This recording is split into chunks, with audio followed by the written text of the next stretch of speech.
Често пати го цитираме Блаже Коневски со неговата непресушна инспирација дека јазикот е нашата татковина. Таа татковина, јазикот, македонскиот јазик, има вековен континуитет, неразделен од развојот на македонскиот народ и македонската нација. Вчера бев восхитена од изјавата на познатиот бугарски преведувач на современа македонска литература Пламен Тотев, инаку добитник на Рациновата награда и добитник на така наречената награда Дедалова, значи македонски дедал, не икар, дедал.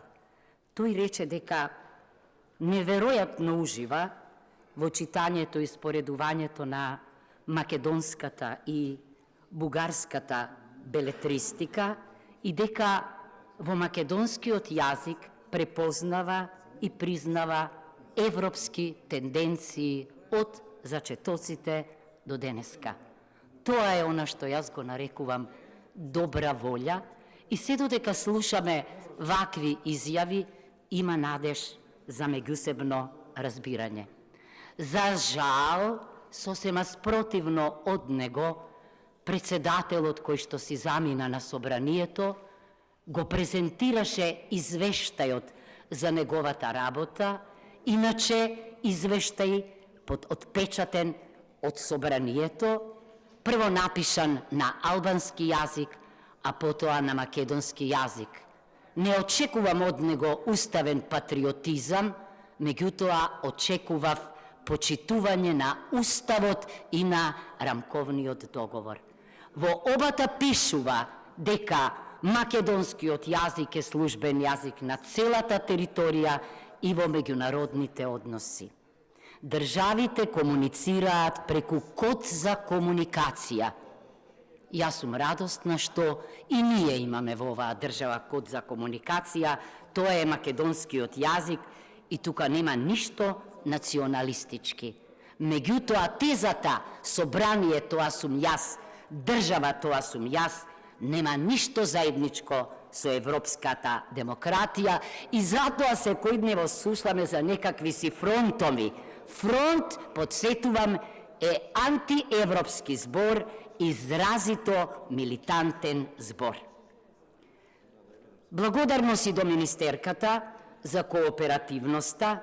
Навистина, во далечната 1998 година е донесен законот за македонски јазик, а законите се разбира треба да ја пратат живата материја, јазиците се развиваат и ако забележуваме во периодот 2006 по ратификацијата на Конвенцијата за заштитата на духовното нематеријално наследство и топонимите да додадам, а таков е и македонскиот јазик, мислам дека беше време на вистина за измени. Се согласивме со многу амандмани, се усогласивме со многу амандмани, меѓутоа остануваат некои недовршени работи. Например, тврдев и тврдам дека многу подобро е членовите на Советот за македонски јазик да се регрутираат од најважните институции за заштита и практикување на македонскиот јазик, исто така сами да се бираат, да го бираат председателот, а не тоа да го прави владата. Стравот дека независноста на ваков начин не е добра, мислам дека не држи. Значи останува. Исто така би сакала да напоменам дека немам разбирање за бегањето од поимот, од терминот македонистика, бидејќи како што има во сите јазици, значи науката, постои наука која го штити јазикот, така и македонскиот јазик ги штити македонистиката. Нема многу да должам. Сакам да кажам дека она што го направивме е еден голем чекор напред, бидејќи секојдневно се соочуваме со непочитување на македонскиот јазик во државните институции И мислам дека овој закон ќе не усмери на потребата и нужноста од негово почитување. Доволно е да прошетате по било кој град и да го видите односот кон македонскиот јазик. И дома, и во странство.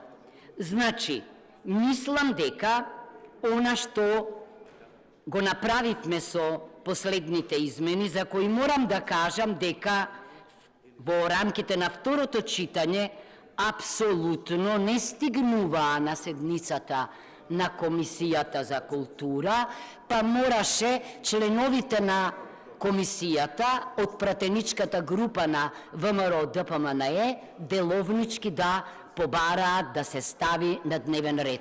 Министерката веднаш го прифати тоа и мислам дека ова е почеток на една успешна приказна. А ако е јазикот нашата татковина, тој мора да ужива заштита. Законската измена гарантира таква заштита, меѓутоа нормата е норма, а практиката треба да докаже дека заштитата не е правна илузија, туку дека вистински постои, дека органот за заштита, кој што постои во рамките на Министерството за култура, ќе биде активен, дека сите ние ќе се држиме до словото на Уставот и навистина ќе го почитуваме она што произлегува од амандманот 5, дека службен јазик на целата територија и во меѓународните односи е македонскиот јазик.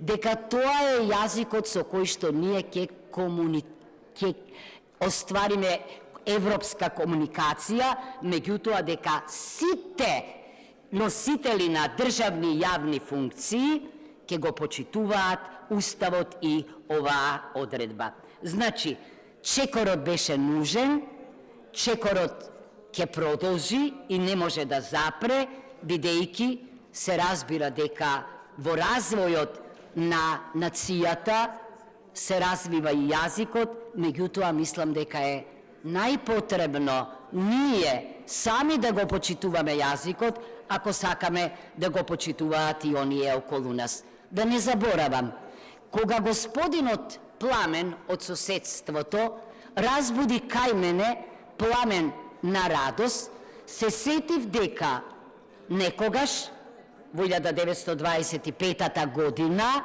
беше донесен абецедарот во Грција под притисок на Друштвото на народите, а во периодот од 1946 до 1956 година имаше училишта на македонски јазик, респект кон македонскиот јазик во соседството. Дека е ова еден од европските јазици со исти тенденции, покажува и односот кон дијалектите.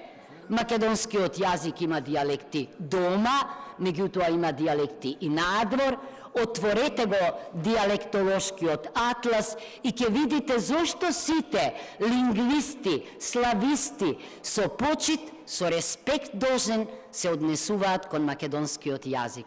Мислам дека ова е одлична порака и мислам дека она што го цитирав, она што го кажа господинот Пламен е навистина инспиративно за взаемна почит и во оваа сфера, а тоа ќе доведе и до севкупно взаемно почитување. Значи, не зборуваме за исклучок, не зборуваме за некаква норма на некој јазик, туку зборуваме за европски јазик, зборуваме за лекторати во кои што ќе се предава овој јазик, зборуваме за поддршка, тоа е плюс од амандманите, поддршка на експертите, на научниот подмладок за македонскиот јазик. И додека постои македонскиот јазик, ќе постои македонската нација, ќе постои македонскиот народ, ќе постоиме и ние со сопствен идентитет кој што ќе го внесеме во ЕУ, бидејќи ЕУ е единство на различности и единство на јазици кои се рамноправни. Благодарам.